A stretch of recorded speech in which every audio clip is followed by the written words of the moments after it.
Hello and welcome back to Sporty Gals podcast, hosted by Hannah and Jada.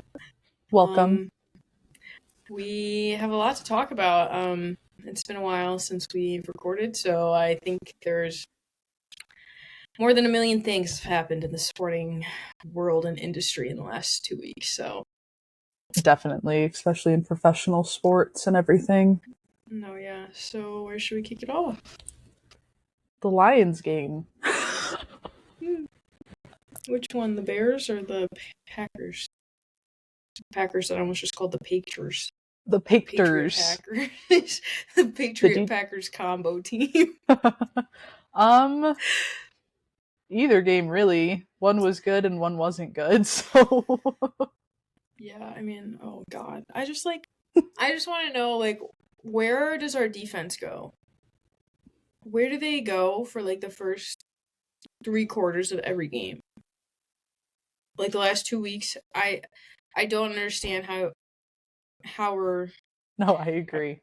That's kind of how they always have been, though. Realistically. No, yeah, and watching the Bears game, it was I literally felt like I was watching the Lions of years past, 2 years ago, 3 years ago. I mean, I guess pre-COVID.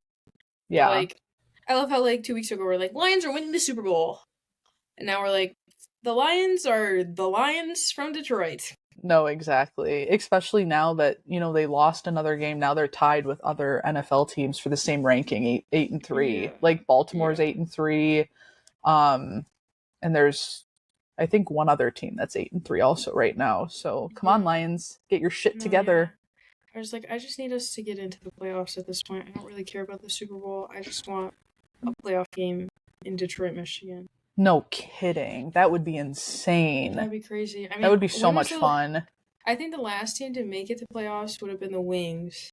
And that would have been in 2017, because they didn't make it their last season at the Joe.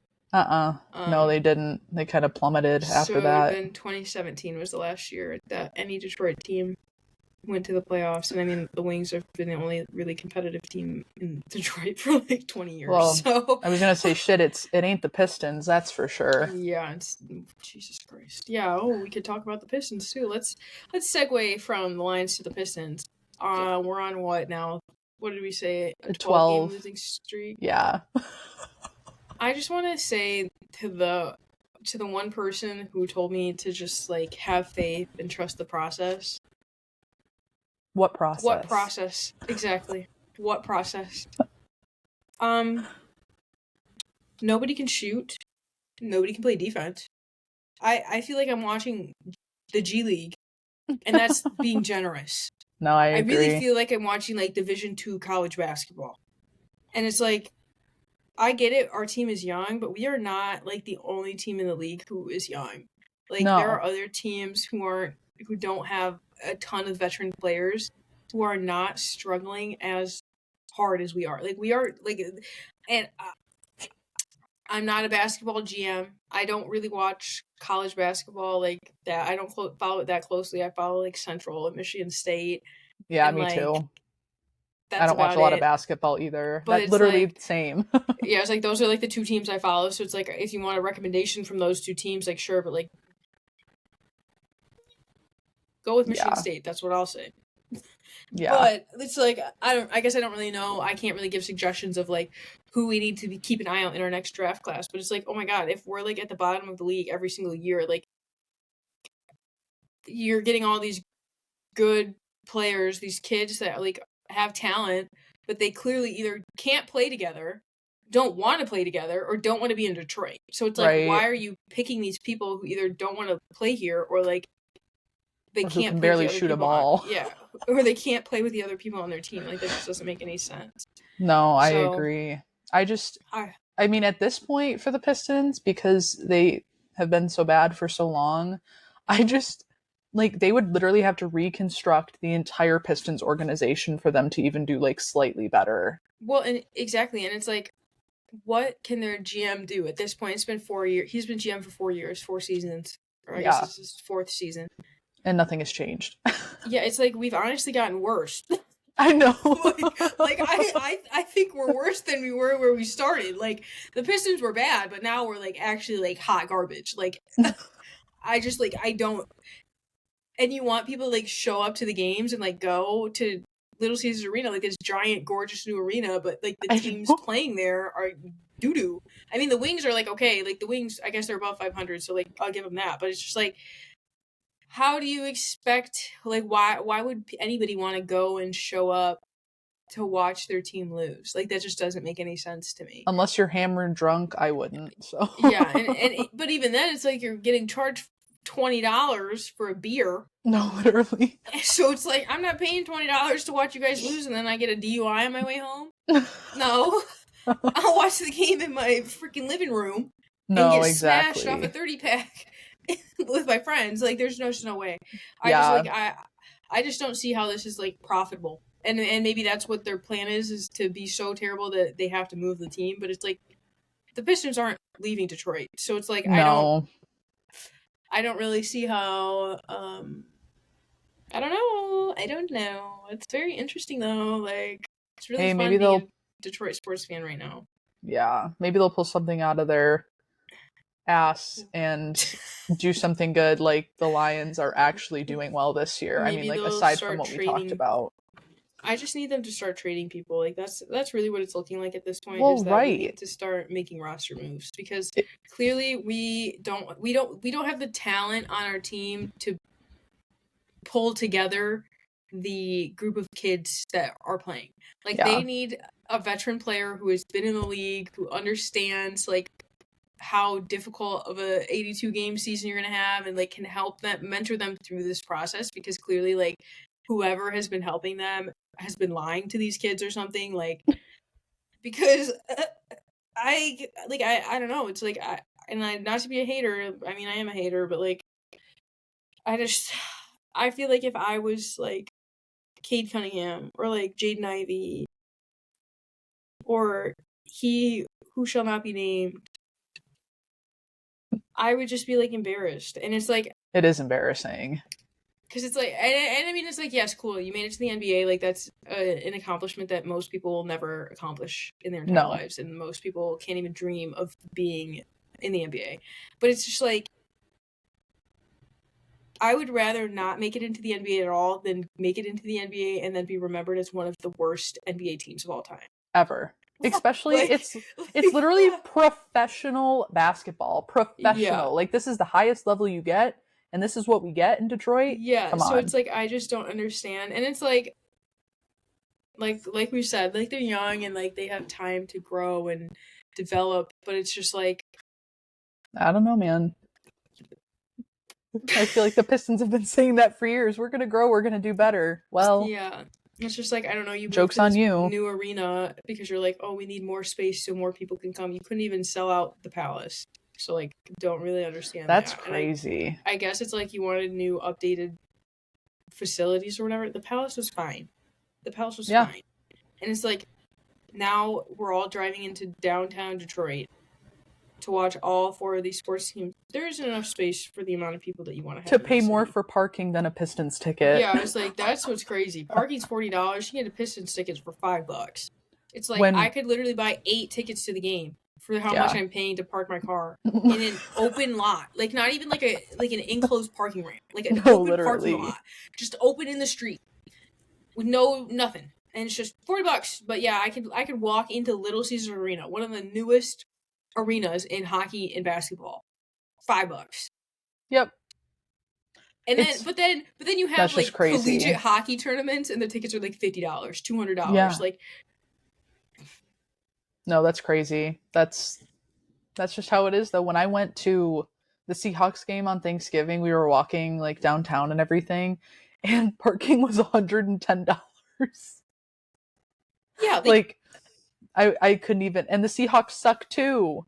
Even though I'm wearing a Seahawks shirt right now, but this is like an alternate reality or something where like apparently everybody has thousands of dollars to just drop on parking. No, and that's the thing, in cities like that, there is no parking, like you said. I mean, everything gets so congregated, and they're like, oh, let's build more office buildings, or let's build more arenas. Okay, where's the parking? Where are people going to park? People aren't going to want to Uber. Or it's like, or where's walk the 3 public miles. transportation? Like, come on, make it so these cities so it's able for you to actually get around. Like, but the thing is, it's like, the only reason public transportation is bad is because it's underfunded.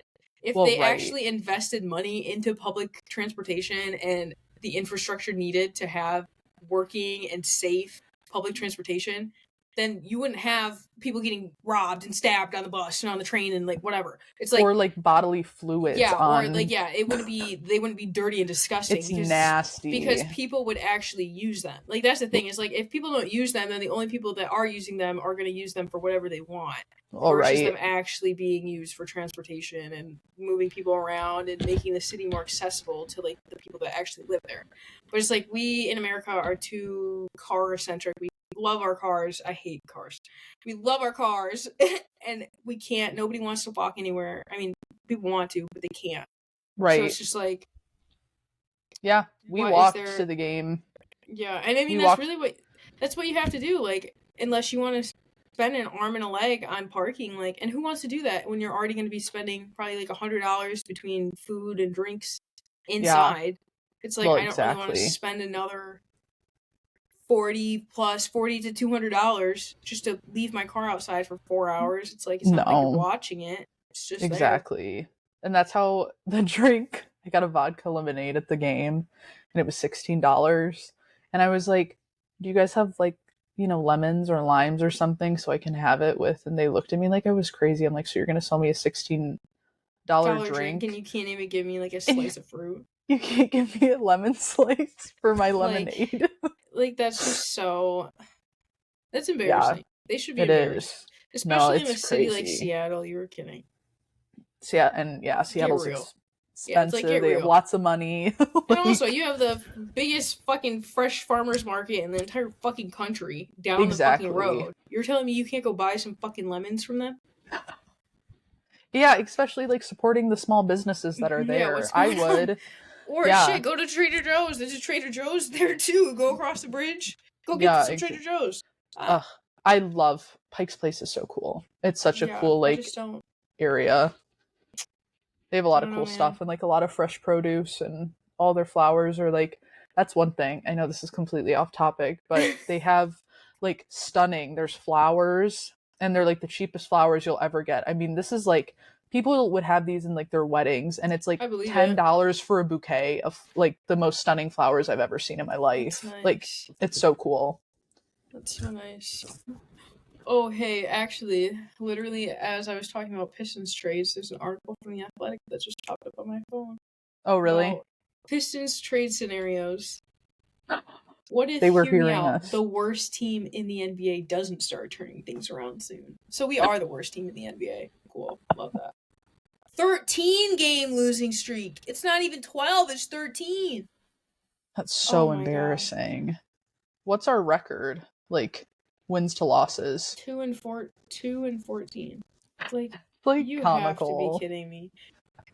So now we're going to talk about entry-level sport jobs in the sport industry and how we think that sport professionals in the industry can improve for future generations to come. Yes, very much so. Because as two people who have been working in and applying for jobs in the sport industry for, 2 years at this point, but realistically probably more than that, because you're applying for part-time jobs when you're in college and internships and all of these other positions and things like that. Why? Yeah. All right. Why is there this seeming understanding amongst like GMs that you can pay people $20,000, $30,000 a year when they're making millions? When these organizations are bringing in millions, if not tens of millions of dollars every year. It's like, I get you have to start somewhere, but somewhere isn't $20 living in downtown San Francisco. Yeah, it's like you cannot seriously tell me that you're expecting someone to make the federal minimum wage and then work 70-hour weeks in season and then still love their job and like want to come back season after season. Like, I love working in sports. It's so much fun. You meet the best people. You get to hang out with really cool people and do a lot of fun stuff. Yeah. But it's like, I also would like to be able to have a place to lay my head when I go to sleep at night. Yeah, I'm not like, trying to live in a box. Yeah, I'm not trying to live in a box outside of the stadium or in my car parked in the parking lot of a hotel.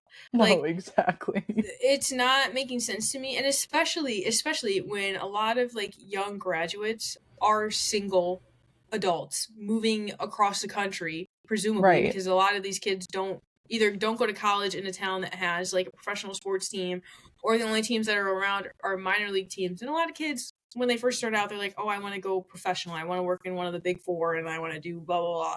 And so it's like, how can you, as like the Golden State Warriors in the Bay, justify paying your ticket sales associates less than what is the minimum for the cost of living in the city that they're going to be living in, unless you want these kids to be commuting 3 hours to work with gas prices at $6. Yeah, I'm paying $6 a gallon for gas. It's like it just doesn't make sense to me. And it's like, it's not even just on the West Coast, it's the East Coast too. Like in Washington DC, they offer absolute pennies on the dollar, or even in Virginia or like Pennsylvania. And it's like, I understand you're not going to be offering these people like $100,000 your first contract out of college. Like, that, understandable. That's a little crazy. Right. But it's like, if you can't even offer people $45,000, $50,000, if that is even just like 2 to 5% above the cost of living for the city or the area that they're going to be living in, don't post the job. No, exactly. Don't post the job. Like, clearly you don't have the budget to afford to hire someone to do the job effectively. So like, why waste people's time interviewing them, speaking to them about, oh, we would love you at this position, blah, blah, blah. And then you give them the offer sheet and they don't even qualify to rent an apartment. Well, right. I mean, renting an apartment, depending on where you're at, I mean, still, like, out here in Washington, it's expensive, but only making $30,000. Yeah, it's like, you have to be making gross income 3 times minimum monthly. So it's like, say your rent is $2,000 a month, which is pretty standard across the United States. It is now. You have to be bringing home $6,000 a month before taxes. What single person fresh out of college is bringing home $6,000 a month? Not I. Like, that just, like, that literally makes no sense. So it's like, I don't know how you can sit there and be like, oh, well, nobody wants to work. Nobody wants to take these jobs. Nobody, blah, blah, blah, blah.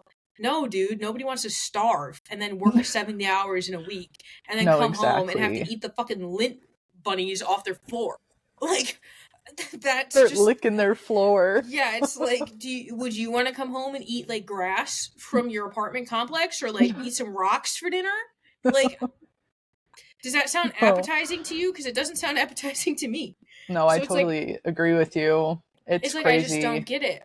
And then they act as if like young people are ungrateful for not wanting to take positions where they're literally being overworked and underpaid. It's like, right. No, it's like, I just value myself more than making myself want to die every time I wake up in the morning and I'm like, oh my God, I have to go to work again. Right. And I'm going to bring home like $150 gross at the end of the day. Yeah. Ooh, I can fill my tank up for the week and maybe buy, like, go out to dinner one single time. I can buy like a meal from McDonald's and there goes all my money.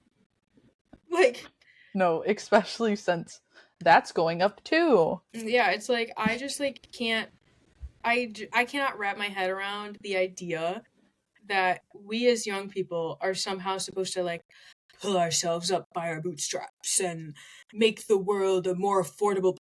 The old people don't want us to afford anything. They want us to be wage slaves for the rest of our lives, working for $7.25 an hour, so that they can make billions of dollars. And it's like, that's I just don't get it. And it's like, the thing is it's not even like specific to one sport. It's everything. It goes across every single sport, unless you're like working for like leagues, like unless you're like getting hired in like the corporate office of like the NHL or the MLB or NFL or NBA or whatever. And it's like, the opportunities for those positions are few and far in between. Like, you might have one position in the NBA that is in the sector that you're in, like your niche. posted the first 2 quarters of the year. So the first 6 months of the year, you might have one job posting that you're actually qualified for, and there are 1,500 people applying for it. Yep. So it's like, unless you're like applicants 1 through 25 or like the last 3, they're probably not even going to read your application, let alone send you an interview request or whatever. And then when you get the offer sheet, they're like, here's some crumbs. Enjoy. Yeah. And then you see like crazy. the fucking commissioners of these leagues flying around in private jets and fucking going out to 5-star Michelin restaurants every single night, and they're like, whoa, this is just, I just don't know. It's like, you do know, you just don't care. You just, like, you don't care that people are struggling, and you would rather see them struggle than help them out. Yeah. And like, it's like, you know, working in, obviously, like, yeah, minor league versus like professional or something, like, yeah, there's probably like a difference, which whatever. But like, having an internship or a part-time sports position in like college, like we did and stuff, like, see, that makes sense because we have to gain experience, and I get that. But and making, you know, not a ton of money, enough to like pay for, you know, groceries and gas and stuff, which is whatever. But there are people that have so many bills that they have to pay, and so many things that they have to like go get and go do, and like supporting family and like that have kids. It's like, yeah, $30,000 ain't gonna cut it. Like, sorry. Yeah.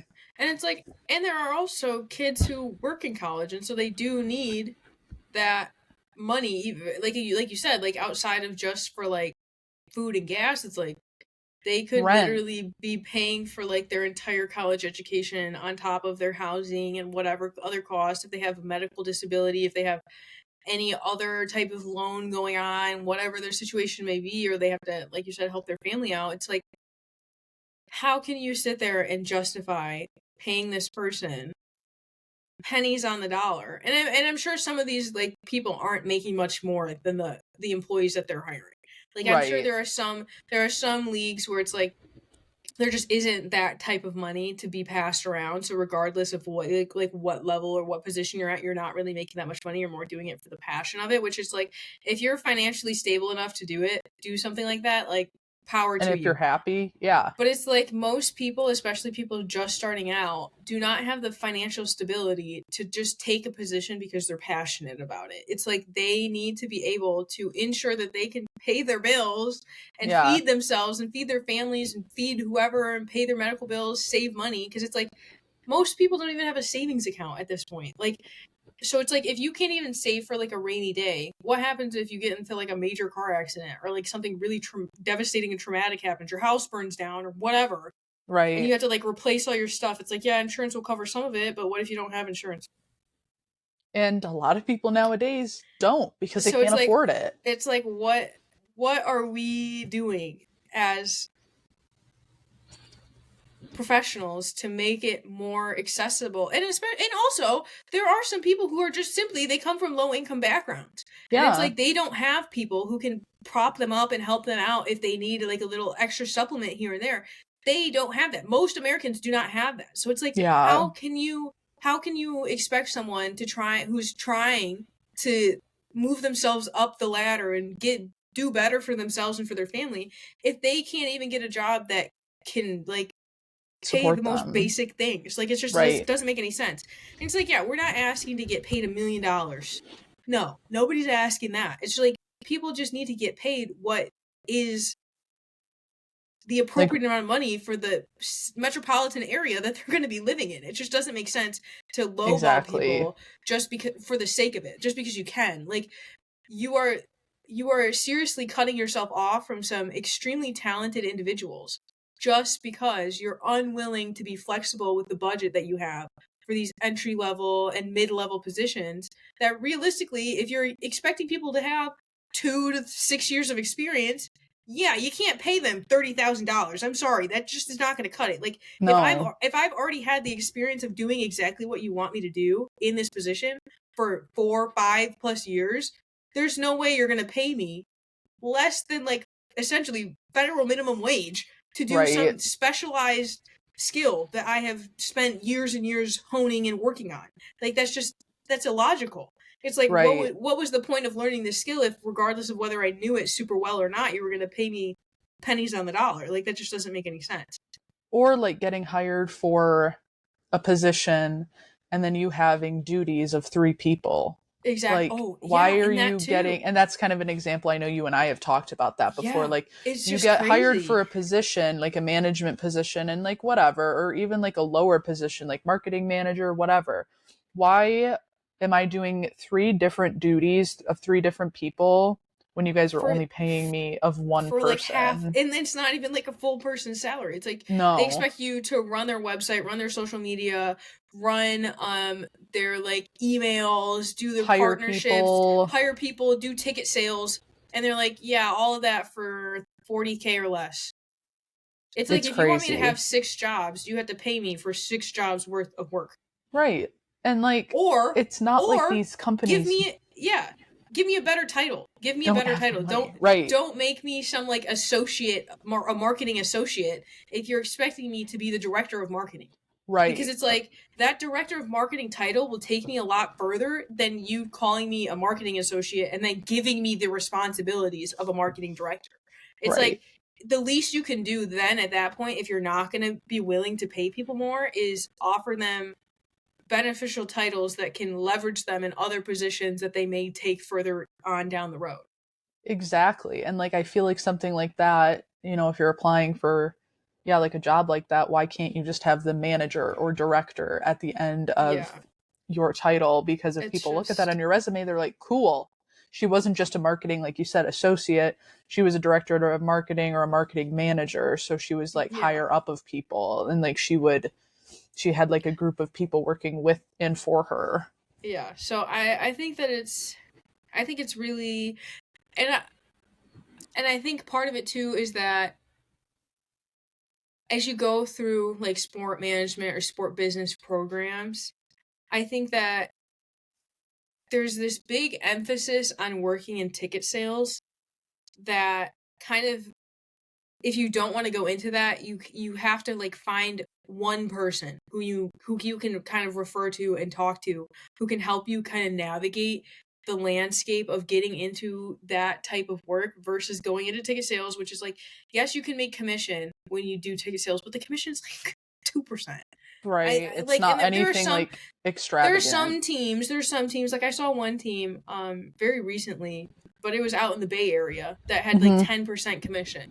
And it's like, that is a commission that is something I would be be willing to take a sales job if I was making 10% commission off of all of my sales. But it's like, for these places to be offering 2%.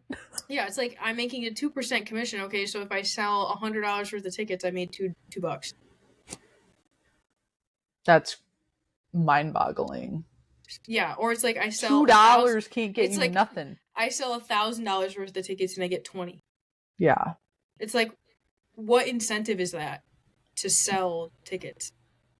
Yeah, it'd be nice if there was like a universal like commission cap or something. Like, not. I mean, it's just really weird, because it's like, yeah, there are certain positions that you can take that will get you that commission, but it's like, not every job offers commission. So in order to be competitive, you would think they would bump them up a little, raise that up. Yeah. It's like, make it I so agree. that people can live. Because it's like, if you want your employees to be happy and healthy and like come into work and love their jobs and like refer people to your workplace and like have smart, competent people who actually know what they're doing, you have to value them as human beings, not just as cogs in the machine to get your products out in front of people. It's like, you need to actually care about them. Right. No, I agree with you. It's well, apparently in this day and age, it is a crazy concept now. So yeah, it's just it's so bizarre to me. I just don't. I don't know. Maybe it'll get better. Maybe it won't. At this point, doubt it. But yeah, like actually, I'm gonna pull up. I'm gonna go on Teamwork right now. I'm not gonna call anybody out, but I'm gonna read some of the positions that I can find on here and see what they're paying. What they're paying. And I'm just gonna do specifically entry level positions. I'm not even gonna go for like more like higher up positions, because I feel like I'm going to be disappointed either way, so it's kind of like whatever. You want to make me? I want to go on Teamwork now and look too. So, or some of these are like crazy. They don't even tell you how much they pay you, and they're just kind of like, oh, we're gonna hope that you'll apply, and then when you get through the interview process, we'll be like, oh yeah, we're paying like $15 an hour for this position, and they have you like living in like a major metropolitan area. Yeah. And it's or like, you want me to you want me to live in like Seattle or like Washington DC or New York City, and you're paying $15 an hour. You'd have to have like 3 jobs. It's like I could go work at the McDonald's in one of those cities and make $20+ an hour. Here in Spokane, they pay $22 an hour. Yeah, I was like, the McDonald's down the road from me in Flint, Michigan pays $17 an hour. That's crazy. And that's more. I've honestly been offered full-time jobs for less than $17 an hour. Yeah. And I've turned them down because I was like, the McDonald's literally not even 5 minutes down the road from my house, like 2 minutes down the road from my house. Yeah. Would pay me more. Let's go work fast food. I was like, I wouldn't have to move. I could live here for free. Like, right. It's like, if I'm going to be making the same amount of money, why would I move somewhere? Yeah. It just doesn't make any sense. Like, I would rather just work at McDonald's. I mean, like, yeah, food service is miserable because the people who go there are miserable. Right. But, like... been there, done that. But it's like, I would rather be miserable and not have to pay rent than be miserable and also have, like, $2,000 worth of bills sitting on my head. Every month. Yeah, every single month.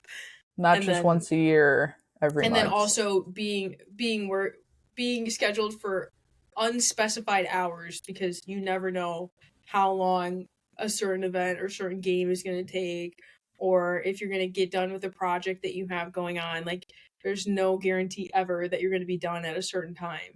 No. So, I don't know. I just think that, I don't know. I think it's a very interesting process, way of life. Yeah, it's a very interesting predicament that we've somehow worked our way into, because I just don't think that I think it's unethical the way that entry-level workers are treated, and even some mid-level workers are treated as well, because I think until you hit 100K, I think that people don't really value what you can bring to a team, which is kind of sad and very disappointing, because it's like, a lot of these young people have so many great ideas, and all they need is for some team to be willing to take a chance on them. Some organization, it doesn't even necessarily have to be in sports. It can be outside of sports too. Yeah, business. They just need some organization to take the leap with them and like let them do their stuff. Right. But it's like, we live in a society. And they hire people that are honestly, like, we see in the sports world, like, they hire people and you kind of like have to do like a triple take. You're like, why would you hire somebody like this when there's other people that are so much more intelligent, that have so much more knowledge on this kind of stuff? Or they just recycle the same group of like 15 people over and over. And it's like, you guys don't want a single like fresh idea. You don't want any like new promotion or like, anything. It's like I just don't get how having the same group of people rotate between all of the same teams in different leagues and whatever. It's just like, you can't find any other people who have even the slightest of inkling of what it is that you want your business to look like. Like, there's no person under the age of like 35 who's capable of doing that, apparently. Like, that's the way that these like organizations make it seem. They make it seem like any person who like is under 35 is like brain dead, and they like have no concept of reality and real life. And it's like, I've been an adult for the last 5 years. They're just stuck in their own ways. They don't like change. People just can't adapt to change, and it's just crazy because that just makes the organizations boring. And like, exactly, why wouldn't, it's literally 2023, like, why wouldn't you want some change and to see new faces and different people? Like, I don't get it. I wouldn't want to be doing the same thing for 20 years. I don't know. Like, I'd want to do like different promotions and stuff. even aside from that, I wouldn't even want to stay at the same team for 20 years. I mean, like, No. yeah, it's like you can make great memories and meet cool people, but it's like you have no interest to like see what else is out there, to like, even if you're at a team for 10 years, like that's a long time. Like it's time to fly. It's like you gotta move on. Yeah. Find some new places, make some new friends, meet some new people. Like, it's just, even if it's just a different team in the same sport, like that's still going to be very different. But it's like you just need to, people need to move around, and also they need, but I don't even know. I don't think you should. I think if you work in one, I think, at least to me, unless you're doing like ticket sales or something like very kind of same regardless of where you are, I think people should work in different leagues. I think once you work for one team, I think you should go work for a different league. I don't think you should bounce between, like, you shouldn't go from like the Wizards to the Pistons to the fucking Orlando Magic to the Atlanta Hawks. Like, I think that you should go like the Pistons to the Vegas Golden Knights to the New York Mets to like a soccer team or something like that. Like, I think that is so much cooler than being a person who jumps from one basketball team to the next basketball team to the next basketball team. Then it's like, what are you learning? What are you doing? Like, what are you gaining out of that experience aside from, okay, I guess you get to move around? But it's like that, and like more money probably. It's like too. Yeah, there's more money, but you can get more money from just switching leagues. It's like you don't have to stay in the same league to make a bigger amount of money. It's like, I think, and it's also, I think you are missing out on the opportunity to improve upon your, like, I guess, take me for example, like doing videography. Videography in baseball is so different than videography in hockey, and so different than videography in basketball, and so different than videography in soccer. Yeah. That, like, I think that although I have the skill, like, I've done enough video and I've watched enough video and I've played enough of these sports to where I'm very confident in my ability to edit for just about any sport, especially like I would say baseball and hockey are probably the most different, and those are the two that I've done, and every sport aside from those two kind of falls somewhere in between the two of them in the level of difficulty of editing video for them, because hockey is super fast paced and baseball is super slow. So it's like the complete opposites. So if you're good at those two things, I think you're capable of doing anything in between them. And I think that you're missing out by not taking advantage of different sports, because you get the opportunity to look at video through a completely different lens, because you're not just capturing hits and stolen bases and home runs and blah blah blah blah. You're looking for penalties, you're looking for goals, you're looking for just like action shots, really. Like in hockey, like there's just so much going on that it's like there's so much more that you can capture on the ice. And I mean, you can do like kind of personality shots when you're filming baseball too, but it's like, I think there's a lot more personality in the more physical sports where their players are closer to one another and they're talking back and forth to one another. And it's like, yeah, when you're on base with someone, you're like, haha, hee about like whatever. And you don't run into people as often as hockey. It's like, I think it's just a completely different vibe. And like, I think people miss out on the opportunity to not only grow like as a professional, but also like as an individual. Like, I think that type of growth both helps you as a worker, but also just as a person, because it's like you kind of have a better understanding of like what truly goes on like on the ice and on the field and whatever. In different sports. Like, so yeah, I don't know. I think that I don't know. No. I mean, that's a really good point though. Like, I mean, I wouldn't want to, like, obviously, like, you know, I've worked for 2 different minor league baseball teams and I enjoyed both a lot and I thought it was super fun, and I wouldn't mind, like, eventually that'd be super cool to work in MLB, but eventually I'd like to work, you know, in NHL or like even just like soccer team. I mean, there's a soccer league coming to Spokane and I think that would be super different. That's something I never even thought about, working in a women's professional, like new, especially new too, so like all of these are new ideas. You have so much to bring to the table, and like I've never thought about working in soccer before, but I totally like would give it a shot if like the opportunity came around to me. And even for you, like, working in baseball, you worked in 2 separate departments. So it's That's not even true. like you were necessarily doing the same exact thing in Yeah. baseball. You went from, like, on-field marketing and promotions to, like, behind the camera video. And I think that I would say that would be, like, my only, like, exception to switching sports would be if you're completely switching what department that you're in and what And you're I doing. did. Yeah. That's a Because good you're point. gaining completely new experience in a completely different realm than it was in your previous job. And No, like, totally. and minor league baseball is a great place to jump around because they need help doing everything. Like It is. Yeah. you can pretty much get a job doing whatever it is you want, whether it be field work or like food and bev, promotions, videography, social media. Like minor league baseball is probably your best bet at getting a It's wide very lenient. variety. Yeah, a wide variety of choices in what it is that you do. But and it's fun. Like it's a yeah, it really good is. time. It's It is fast really fun. paced. There's a lot to do. There's a lot to learn. And I, between working for the Lugnuts and the Loons, like I learned a lot. Like Oh in both yeah, of them, like completely different too. Like I never thought I'd do videography, and now I know how to edit video. I know how to use like the camera, like professional, like huge cameras that I couldn't even carry by myself. Like it's crazy.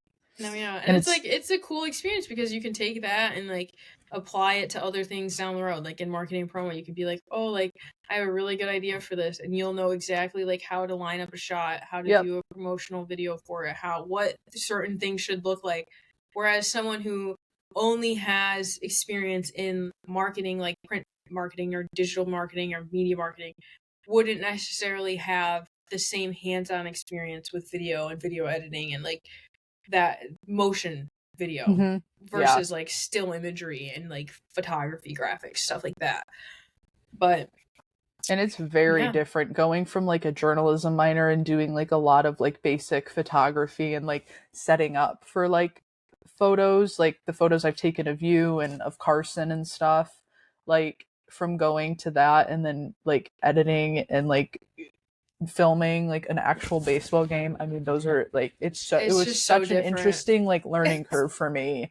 Like it No, went from yeah. really like basic with a tripod moving around a little bit to like having a camera the size of my body and moving it around videotaping like a minor league baseball game. No, So, exactly. And it's like you learn a lot. I think that that's something that people who just stick in one league and stay in the same department miss out on is like yes, like you're making progress in your career and I think that's great. Like I'm not discounting people who like they know what they want to do and like you want to be the director of partnership marketing for like the New York Yankees and like you have to work your way up there in different partnership whatever. I get that. Like that's not what we're talking about. I'm talking about people who are in more of like the creative side of things where it's like you kind of have more openings as to what it is that you want to do. But it mm-hmm. also kind of limits you because there are so many people who are interested in that space that you kind of have to be really, really good at what you do. But I don't know, I think as a creative myself, I think it's very important to work with lots of different people who have experience in lots because no two people are going to look at a video the same way. Like No. regardless of like what it is that the content is, it's like no two people are going to look at a video and be like this is exactly how it made me feel and this person is going to agree word for word, bar for bar exactly what I said. It's like Mm-hmm. sometimes it's like yes, videos can make you feel emotions and feel like whatever, like excited and blah, blah, blah. But it's like when you're like actually capturing the film and like you have a story in your head of what you're trying to capture on film, what you're portraying is not necessarily going to be what the other people who are viewing it are going to see. So it's Mm-hmm. like having that outlook from other people who kind of have a different point of view from you, I think is also very important. And I think No, having I the agree. experience of moving between leagues can really widen your own view of video and the differences that you can see and have and the Mm-hmm. content that you create and the yada yada. I'm kind of like beating a dead horse here. But all I'm going to say is I think that moving around is good. Yes. And minor league baseball is very fun. And minor league baseball is very, very fun. Yes. Hard agree. Okay, so I knew Corey Perry got asked to like step aside from the Chicago Blackhawks. And the rumor I don't think it's true. But the rumor is that Corey Perry, slept with Connor Bedard, like the #1 NHL draft pick's mom. Like his teammate's mom. That's the rumor, is that he slept with his mom. And that's why he got asked to step away from the team. Dude, what the fuck? Whether that's true or not, Interesting. don't know. Interesting. But, I just cannot believe that. That's one hell of a rumor, though. I kind of want to talk about it. That's funny. Just for sheets and giggles. I don't really know what else is going on, though. That's as far as I got. I literally just Googled Corey Perry because I, like, vaguely remembered hearing about him, like, moving away from the team. But they didn't say why. Oh, that's funny. We could talk about... Oh my god, the Edmonton Oilers won 8-2 last night. Oh, damn. Who'd they play? Anaheim Ducks. Welcome back. So, this is gonna be kind of a information as we go little segment to wrap us up here. I really wanted to talk about Josh Giddey, the OKC player who allegedly, I'm not getting sued, allegedly had a relationship with a minor, a child, a girl, not a woman, a girl. A 15-year-old girl. Disgusting. That's so crazy. What's crazy to me is the fact that I wouldn't even be surprised if, like, he gets in less trouble, which isn't even really saying much because it's not that the NBA punishes anybody.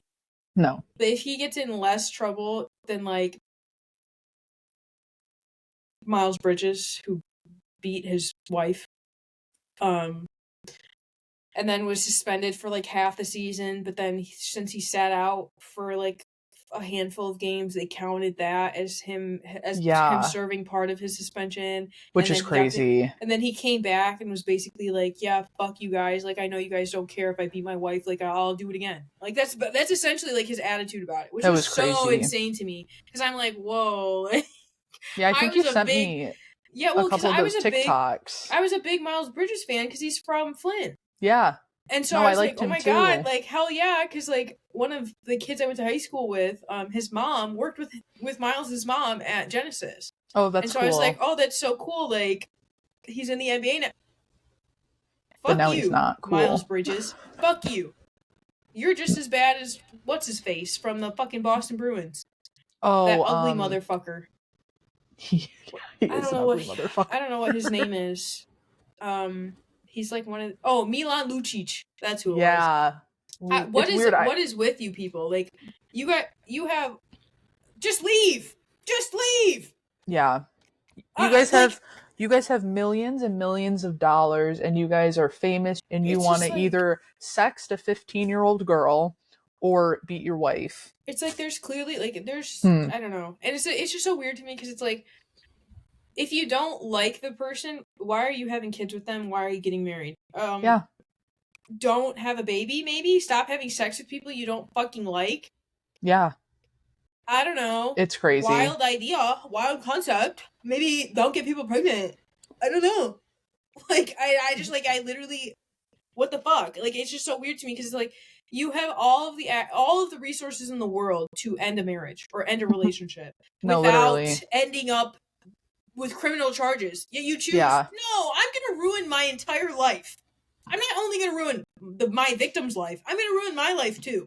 Like, what, like, in what universe do you think, and I mean, I guess, like, a lot of them do get away with it, so I guess it's like, there's probably like a 50-50 chance that you're going to get away with it unless what you did was so egregious. But it's like, I don't know. But this Josh Giddey stuff, like, I'm not going to lie, I used to follow him on Instagram because I thought he was kind of cute. And then I unfollowed him because I realized he was younger than me, and I was like, that's kind of creepy. Like, I don't, because he's like 21 or something. And he's a freak. And I'm like, that is crazy. I just can't even, like, and that's what I can't fathom that. It's like, there are... What do you have in common with a 15-year-old? Well, and that's there are probably so many girls obsessed with you and that want to date you that are either older or your age, and you still decide to settle on a 15-year-old girl. Give me a break. It's like, what, you like children? Like, why do you like children? No, like, that is just you disgusting. have to be like sick. You're sick and twisted. And it's like, all of these tweets are just about, oh, he's going to lose his sponsorship deal. He should lose his NBA contract. He should lose like, everything. If this is real life, like, if this is actually, like, legitimate, like, what happened, like, if these alleged claims are true, which it's kind of seeming like they are, like, based off of, like, everything that's happening. Yeah.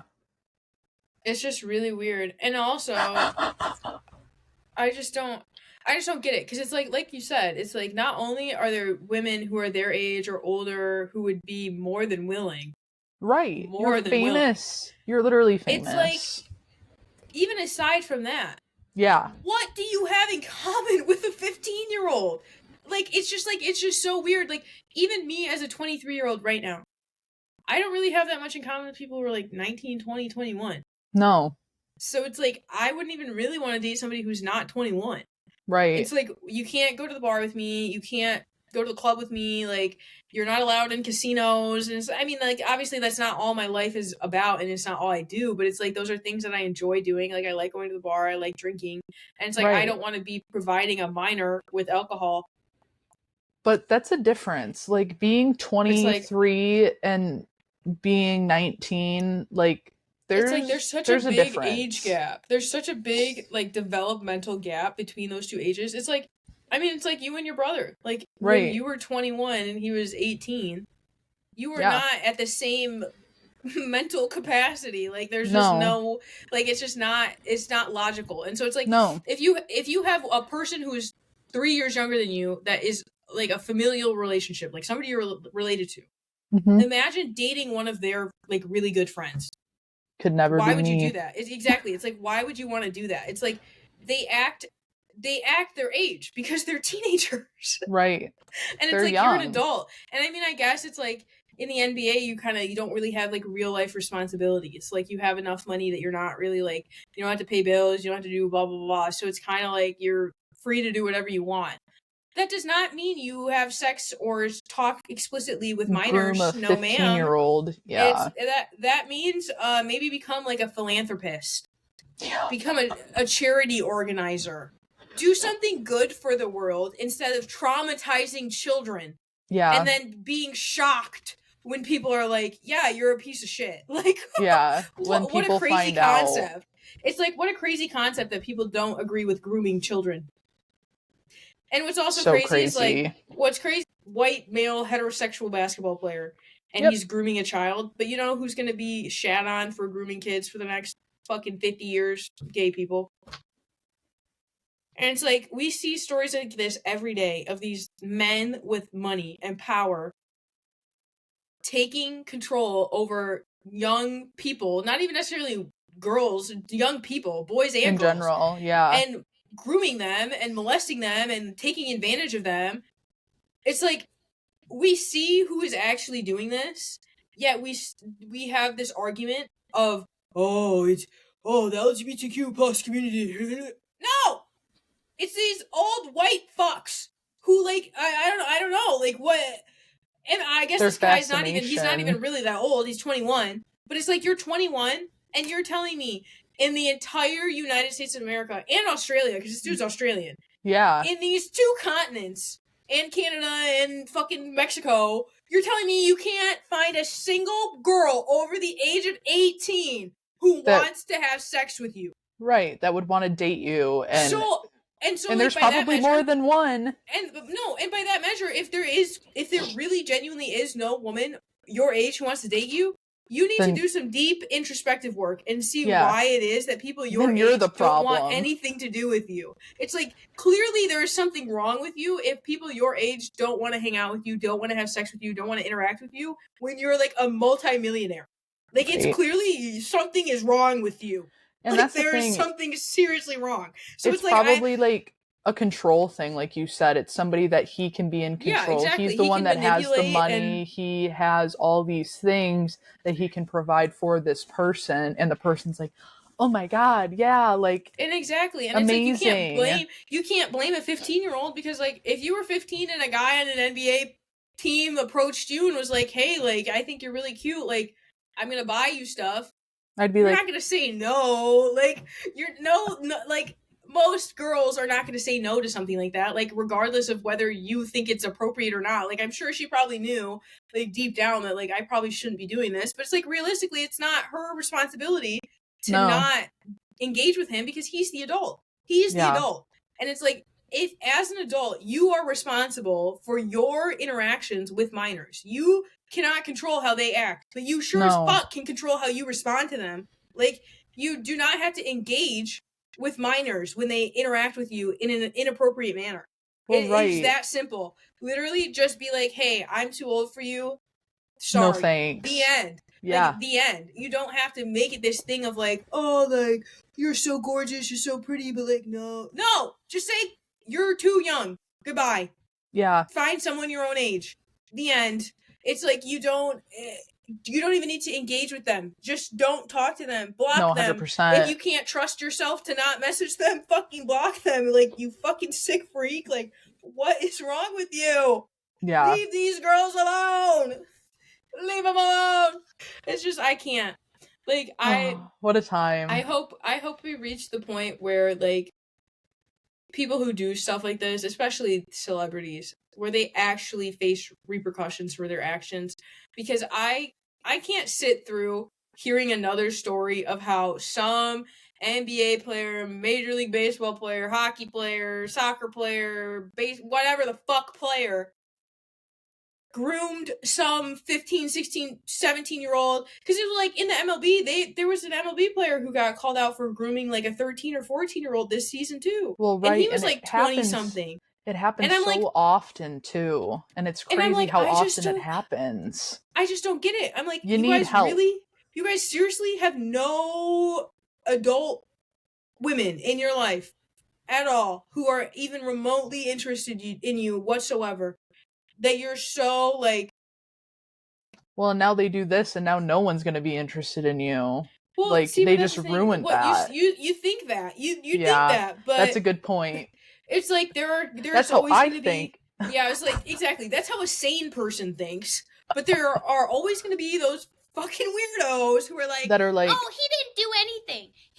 That girl should have known better. She threw herself at him, and... She's 15!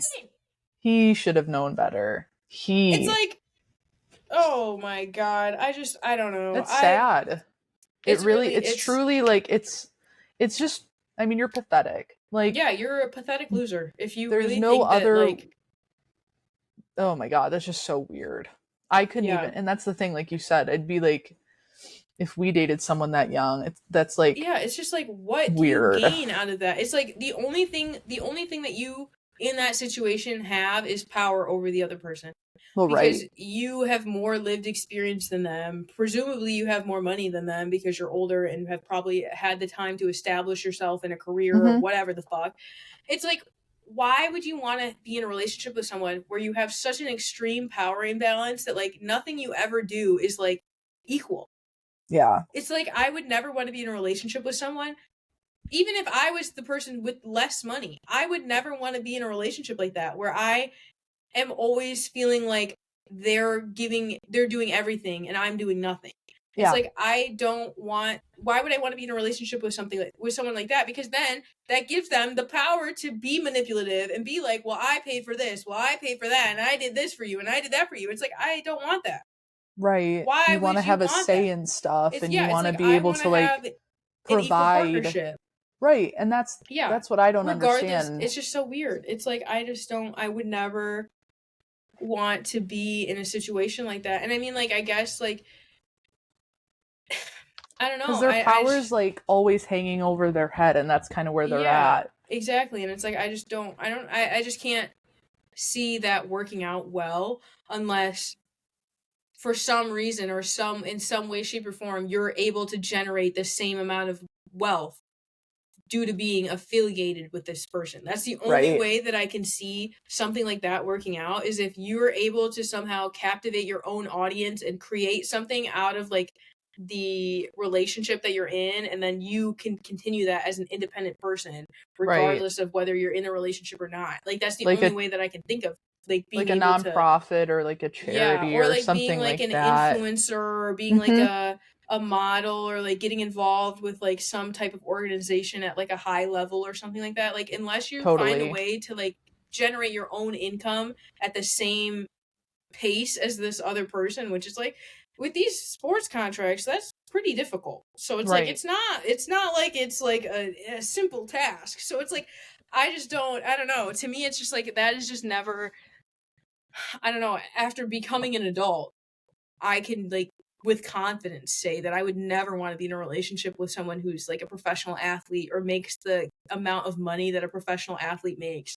Because it's like, regardless of how good of a person they are, like off the field or like with their family and whatever and whatnot, there's no guarantee that that is going to continue on for the rest of your life, or that things aren't going to change, or that they aren't going to change, or that they're not going to get a brain injury that's going to drastically change their personality. Like there's just so many unknowns that come with that realm that it's just like you're better off, unless you're already in that world, like you're like an athlete's daughter, like a professional athlete's daughter or son, or like you yourself are also a professional athlete, or like you've competed at like an extremely high level for a significant amount of time. It's just like, or you've like known them your whole life or something like that. Like like your friends or something. Personally, I just don't think that relationships with people who have that type of wealth, especially like who don't really know what to do with that type of wealth, I think that that is just a really dangerous situation to put yourself into. And like,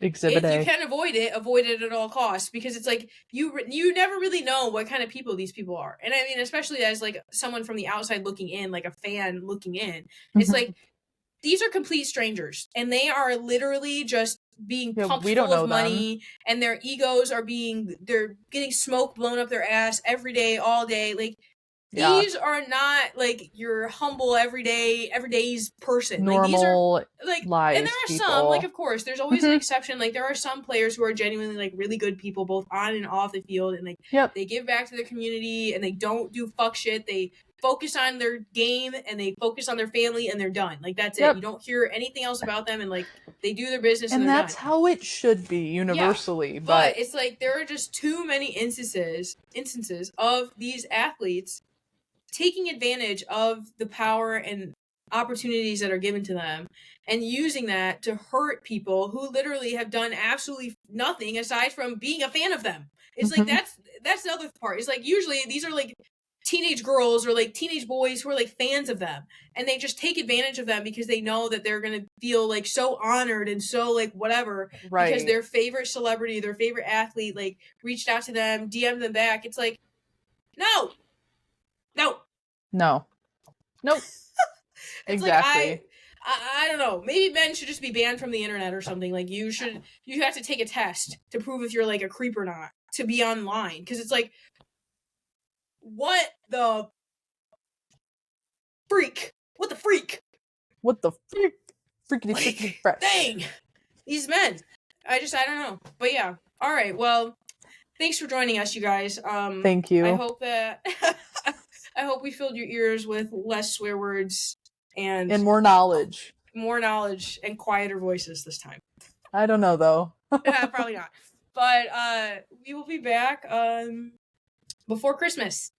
I'm not giving you a date though. Before Christmas. And hope you guys enjoy. There's a possibility that Jada and I will be together at that point too. Yeah, we could honestly host. We could do an episode when I come home or something. Like we'll probably do an episode when Hannah's home. Do an episode before she gets back and an episode after she leaves. So look forward to 3 episodes of Sporty Gals podcast coming to your ears and your screens soon. Catch you on the flip side. The flip side. I know. I was gonna say the flippity flip, and then it came out flip side.